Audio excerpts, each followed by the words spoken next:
And good evening everyone, welcome to this very special edition of Sports File. Now recently Laurie Toole from Cycling Southland has received the B&Z Badge of Gold, which is in recognition for outstanding contribution to sport. We all know what a great job he's done at the grassroots level of cycling in this province. Now part of the prize is he gets to use the services of Sir Richard Hadlee, of course New Zealand's finest all-round cricketer, for 4 hours, and part of that 4 hours is given to me, so we can find out a little bit more about the Badge of Gold and a lot more about the cricket scene from Sir Richard, who joins me in the studio. Good evening to you. Good evening.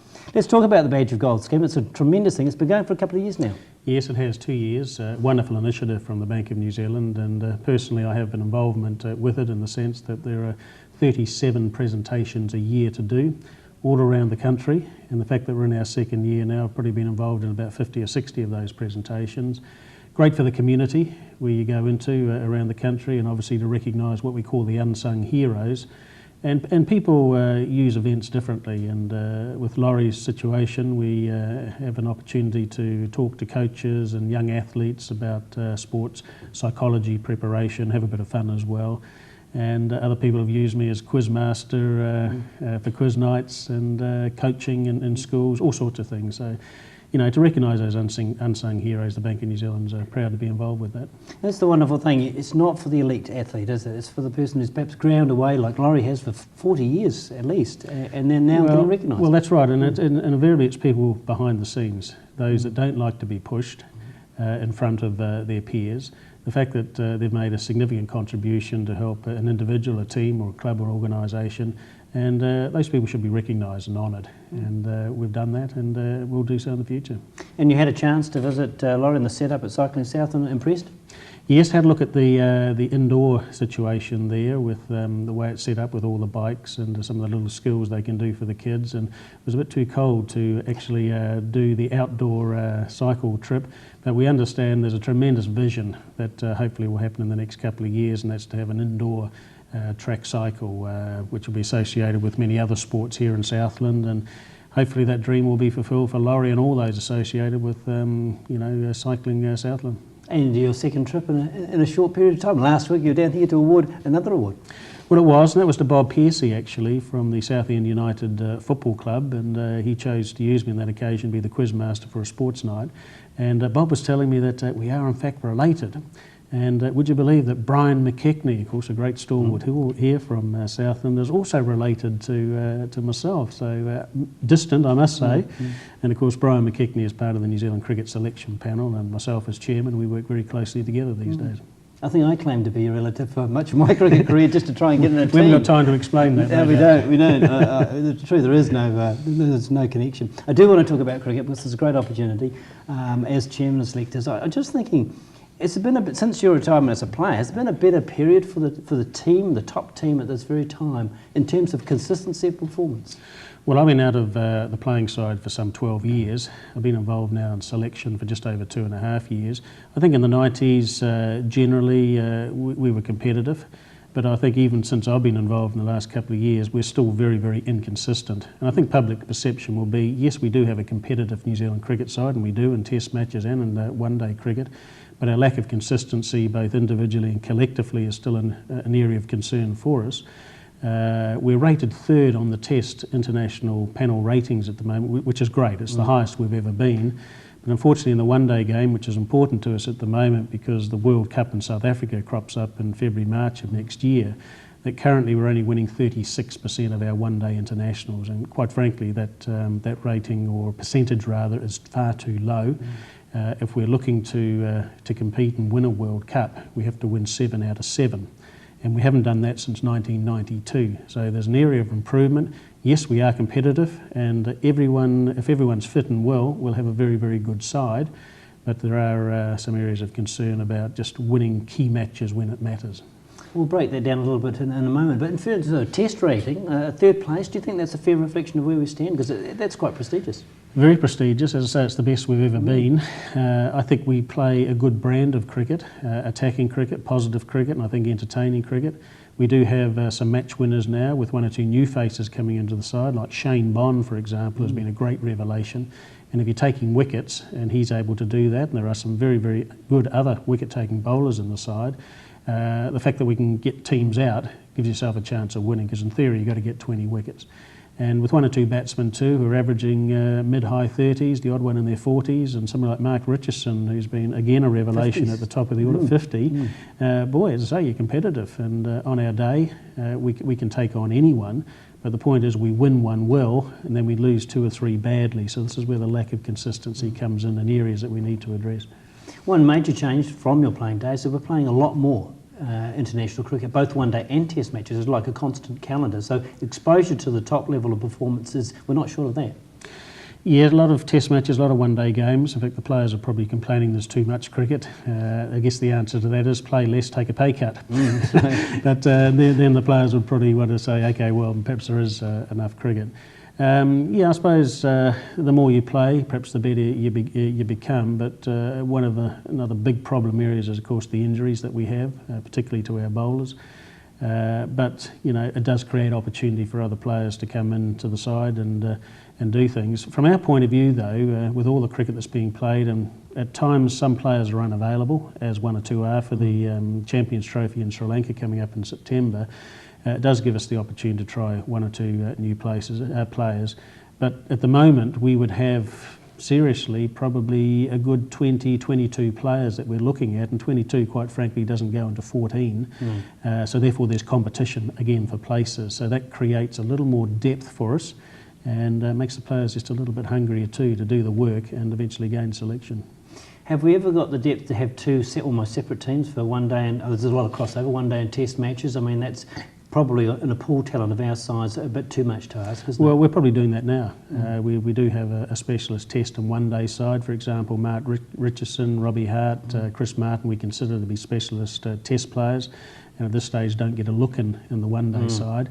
And then in the one day game, up until recently, then Scott Styris was considered a specialist one day player, but has moved into the test match arena.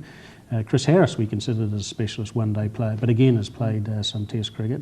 So, things at the moment, players want to play both because it's in their interest to do so, but different skill mix, different attitude, different training routines are required to be involved in both. And it's a tough game, because really what we're looking at, particularly in the one-day game, is more multi-skilled cricketers, those that can do both bat and bowl, or bat and bowl, and certainly got to field well.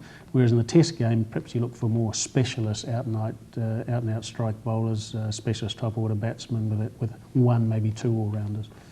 Okay, we'll take a short break. We'll be back with Sir Richard Hadlee, the B&Z ambassador, right after this.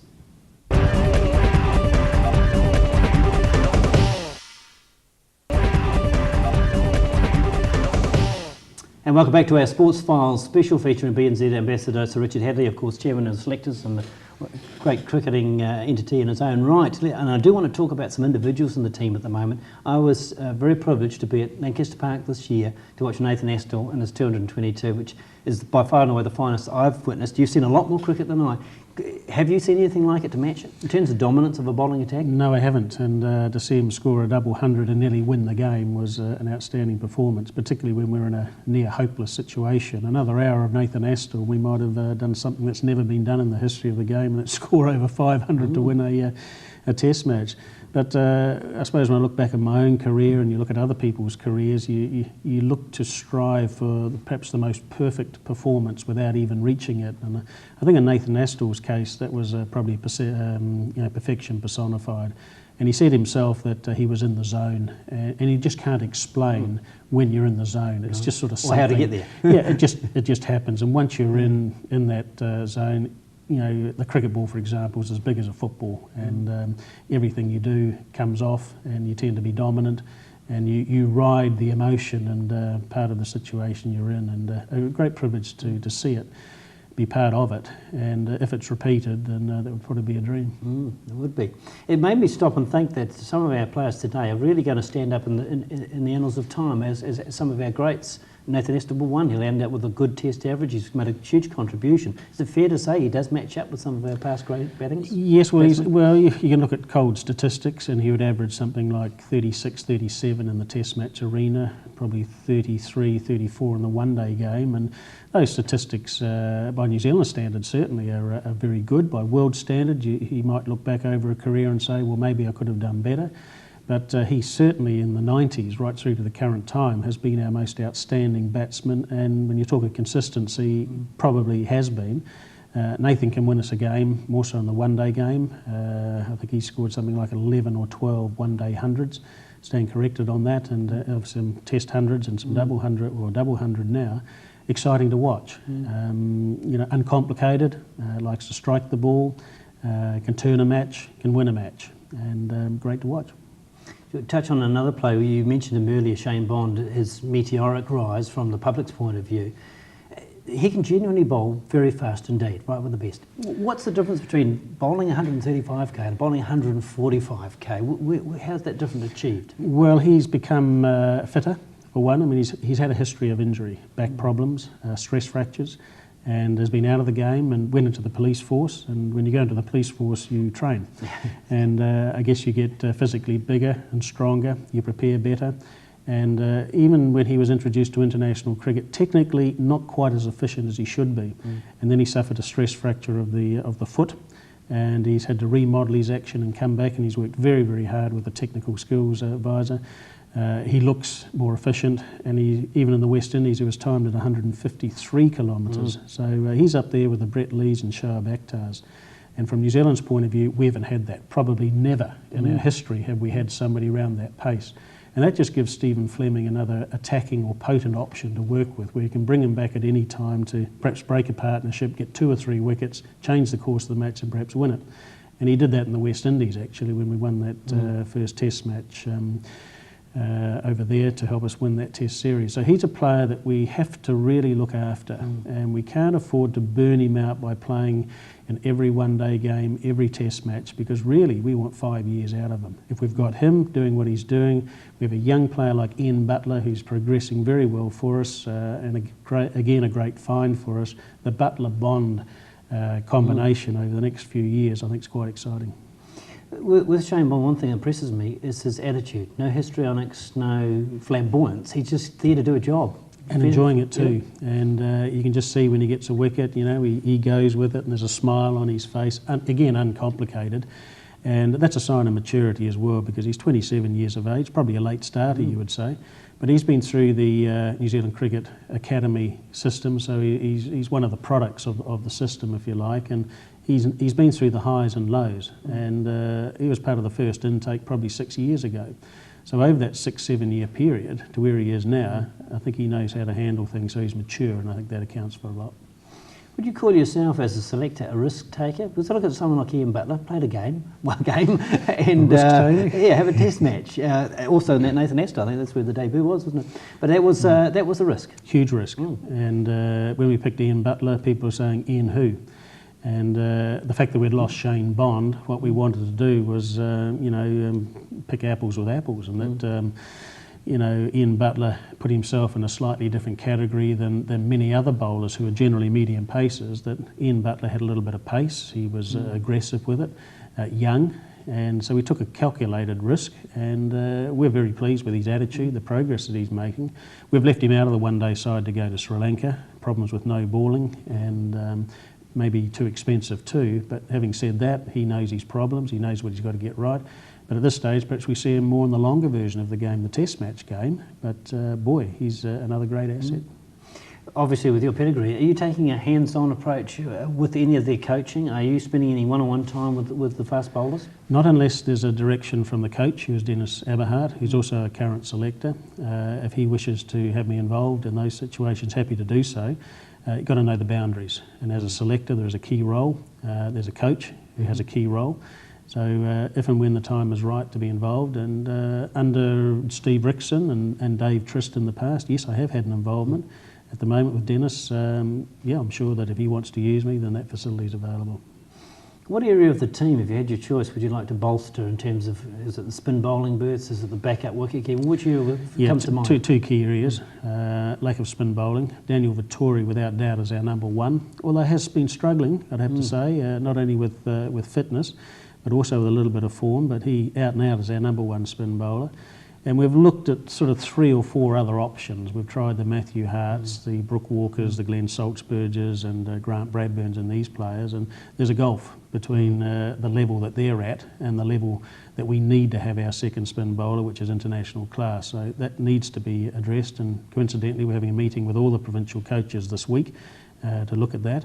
Yes, now that Adam Perori is gone and been in that role for 10 or 12 years and done a fantastic job for us as our number 1 keeper, Robbie Hart has stepped into that breach now, into the test game, and made a very good fist of it. So, and he's 27, 28 years of age, so he's got some years left in us. As far as the one-day game is concerned, is it Chris Niven, is it Lou Vincent, is it Brendan McCullum? So they're questions for us that we need to find answers to, but behind them there need to be others to be pushing the current players to retain their positions. And Hart did the job with the bat too, didn't he? He didn't let you well, down there. that was one of the priorities for us, not just to be a wicket keeper, but if you're batting at 7 or 8 for us, we need to get some runs out of you. It's not a question of how many, really, it's a question of how long you can bat, so that you're there in a supporting role. And he helped Scott Styris get through to his maiden Test 100, and he batted time, he batted balls, and he did exactly what was required. So obviously we're thrilled with what he did as a novice international. All right, one more break, one more session with Sir Richard Hadlee. Stay with us.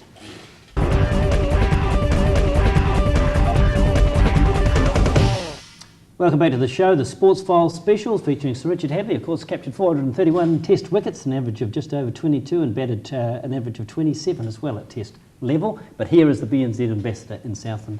Welcome back to the show, Sir Richard. I want to talk about a little bit about your career, a couple of items which aren't talked about much, and that's World Series cricket. You were the only New Zealander that took part in the rebellious times. At that time, did you think the game would ever repair, that it would ever come back together? Because it was so fragmented, wasn't it? Terribly. World Series cricket was a difficult time in the history of cricket. The fact that you had anti-establishment players playing in their own separate group as against playing the normal type of cricket with the blessing of all the international countries. I should point out though that when I played World Series cricket, I played here in New Zealand only, and I was an invited guest, so I wasn't part of a contracted rebel World Series group, and I had the full support of New Zealand cricket, which was contrary to what everyone else was. Yeah, so you know, I played as a guest, and coincidentally I was actually player of the series for the 5 or 6 games that were played here. So that was a great thrill for me, knowing that I could compete with you know, a hard core of great players in world cricket. But fortunately today things have settled down, and many of the things that came out of World Series cricket have been adopted by the governing body now, such as, you know, the day-night cricket as we see in coloured gear and white balls, black sight screens, and just the hype of the game. So whilst World Series cricket was detrimental at the time and caused a lot of problems, the good thing that came out of it was, you know, the change of game that we saw, and of course player payments. It was a huge factor that players now are now being rewarded for the skills and abilities that they have, and in some cases earning hundreds and hundreds of thousands of dollars. Also, just talking about making a career, there was a spell at Tasmania, wasn't there, for one season, which I don't know much about. Was that a useful part of your build-up? Because I know Nottingham was the key part. Yeah, well, I had 10 years at Nottingham, and the fact that I played county cricket for that period really fine-tuned me as a cricketer, because you're playing 6 days a week. And I've always believed that you know, the great test of any sports person, and relating it to cricket, is that okay to perform in your own conditions in front of your own crowd, knowing the pitches and those sorts of things, and you develop, I guess, a reputation for that. But the true test is in fact to perform on foreign soil when the conditions are against you, the crowds, the pitches, the heat, humidity, say of India or Pakistan. And so the time to play in Australia in the Sheffield Shield competition, that opportunity came about. I think it's fair to say that the Sheffield Shield competition at the time was, as it probably is today, is probably the toughest provincial state type competition in world cricket, probably more so than county cricket, because we know how the Australians play their sport, and boy, to be able to compete in that environment was important. So I had sort of 4 or 5 months playing with Tasmania, and Tasmania at that stage was a fledgling state team, probably intimidated by the big boys on the mainland in Australia, but you know, I played with the likes of David Boone, and David Boone was a 16-year-old that burst onto the scene in first-class cricket, and of course went on to be a batsman that scored over 8,000 test runs for Australia. So to see him as a 16-year-old and then play against him as like a 21-year-old, you know, was a great experience. Well, going back to the English county scene, is it still a good breeding ground for New Zealanders to aspire to? There's not quite so much time available to perhaps spend in the counties as there was a few years ago. Yeah, that's a fair comment. At the time that I played, and that was 78 through to 87, we had 2 overseas players at Nottinghamshire, Clive Rice, the South African, being the other. And that made it a pretty good competition because you're playing with and against probably 30 international world-class players in that environment. So competition was very, very good. Today, it was difficult for New Zealand players to get into county cricket because, one, of the international calendar and being available for your own country, and secondly, there was a restriction of 1 overseas player per county, and invariably the counties would look for the superstars, the match winners, and New Zealand, quite frankly, didn't have many, even though Chris Cairns had a bit of a time at Nottingham. Nathan Astle had a few weeks or months at Nottingham, but it was just difficult to get involved in. Today, though, the situation has gone a step further where instead of having 1 overseas county player, and because the international calendar is so tough, that counties can use 3, 4 or 5 international players, not all at one time, but they can have a player for like 2 months and then another player for 2 months and another player. And that sort of happened like Shane Bond, for example. Got an opportunity, isn't it? Yeah, I mean, Warwickshire he's playing for. They've had the services of Sean Pollock, the great South African, for a period of time. Pollock's involved in a series somewhere else around the world. Window of opportunity for Shane Bond to go over there for about a 4-week period. So, you know, situations keep changing, and quite frankly, I think for Shane Bond, I think it'd be a good opportunity for him to hone in again on his skills and make him a better player. Just looking at the international scene overall, cricket survived the controversy of match fixing quite well, hasn't it? It's come through that without too much damage. Well, no damage as far as New Zealand is concerned, but it was perhaps the greatest crisis that the game's ever suffered. And the game's been through some tough times, underarm, body line, World Series cricket, all controversial, all happened in Australia, should I point out. But, you know, match fixing was a terrible thing. But the point is, it was exposed, it was highlighted, penalties were imposed, and players now know exactly what's going to happen if there's any suggestion of being involved in it. I don't think we'll ever do away with betting. I mean, it happens in other sports, but the point is you've got to keep the players out of it, and even third parties involved with the players. It's got to be totally sorted out, and players made example of if they cross the line. And perhaps now the biggest threat to the game, if there is a threat, is the volatile nature of some of the host nations, isn't it? Like Pakistan, India, Sri Lanka, where people just don't want to go and tour anymore. Yeah, Pakistan I think is a real problem. Sri Lanka not so much, even though we've had 3 players declare their unavailability for this tour coming up in Sri Lanka. Yeah, they're all issues that it's a day-by-day thing, and I think you've got to respect player choices as well. And from a selectorial point of view, if a player is unavailable, we can only deal with real situations, therefore we pick somebody else. And with Craig McMillan being unavailable for the Champions Trophy in South Africa, in Sri Lanka rather, there's an opportunity for Matthew Sinclair to re-establish his career. So whilst there's a negative, we tend to look more for the positives. Has there been a time since you've been chairman of the selections you've had your first choice team and been able to pick them? Well, we actually did that in a test match, actually, I think against Bangladesh, where we had the same playing 11 on the field in consecutive games. Other than that, in a 2-year period, I don't think we've put the same team on the field to play. Not in a test match. One-day games, I stand corrected, but we may have had the same teams on the field. All the teams, they had to be Bangladesh, didn't it? You could have had any other opposition. Well, see, I think once we get people like Chris Cairns and Andre Adams, Shane O'Connor, they're the 3 injured players really that are out of action. And at the moment, Cairns is making good progress. He's ahead of schedule. Shane O'Connor, we see perhaps more in the longer version of the game, although we won't discount the one-day game for him. And Andre Adams as an impact player in the one-day game, certainly. Boy, if everyone is fit and we've got the 20 to choose from, boy, we're going to have a very good side. And for the World Cup forthcoming, you're confident about Cairns and Adams because they're critical members of it? Yes, I think we'll be okay with them. We'll take the optimistic view. The World Cup is important for us. From a selectorial point of view, we've been working 2.5 years for getting the team right to go to South Africa and having the options available, the combinations. We've never won a World Cup. We've been in 4 previous World Cup semi-finals, 2 previous World Cup quarter-finals. We are so close to getting there, and I'm not suggesting for one minute we're going to win it, but boy, if we've got the right players available, we should be competitive. At the very least, we want to make the final, and on the day you can win it. Okay, Sir Richard Hadlee. There was one interesting fact about your history I read with interest some time ago, and correct me if I'm wrong, but your first ever wicket for New Zealand was Trevor Chappell. Is that correct? Against a state match? Yeah, it was the first class yes, wicket for yes, New that's Zealand. right. Well, I was going back to about 1973 now, so it was the first wicket for New Zealand. State game first class match. First test wicket was Asif Iqbal, yes, Pakistan, 1972. Just a wee point of interest. Sir Richard Hadlee, thank you very much for joining us and for bestowing the Badge of Honour on Laurie Toole. Thanks very much for Cycling South and too for allowing Sir Richard to spend some time on this program. That's all from us. We'll see you in a future edition of the program. Good night.